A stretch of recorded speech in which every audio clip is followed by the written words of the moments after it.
Okay, so looking at the next thing, we are looking at a surgery which is actually done on the uterus.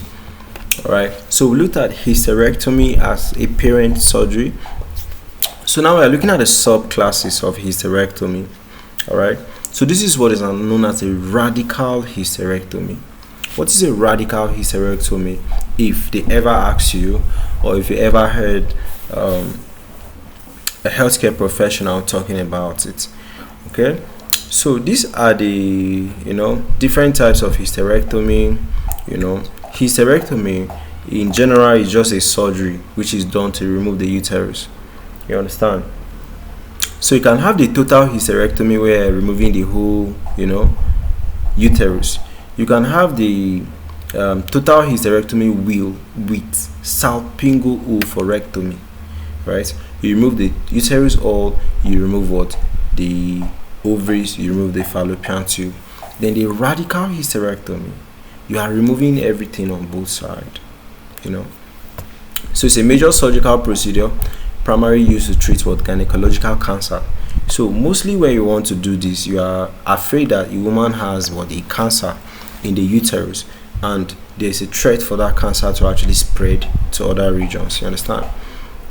So it involves removing not just the uterus and cervix, but also you are removing the surrounding tissues, like the upper part of the vagina. It comes down to the vagina, you remove the cervix plus the upper part of the vagina, then the ligaments, all right, then also the pelvic lymph nodes, all are removed.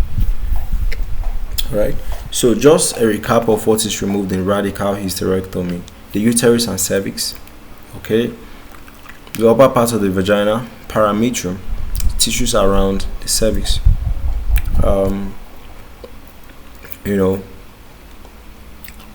pelvic lymph nodes, fallopian tube, and ovaries. Okay, so when is it recommended? If you have an early stage cervical cancer, so you want to prevent, all right, stage 2 endometrial cancer, all right, so these are the various surgical approaches. They can go through your abdomen, they can go through the vagina, they can do laparoscopy, where they're just doing holes to put all those laparoscope.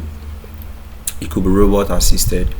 So risks and complication is you have to be careful. That's the person doing it, because a lot of organs are around there. So you are careful not to damage an organ that a risk was not assigned to it.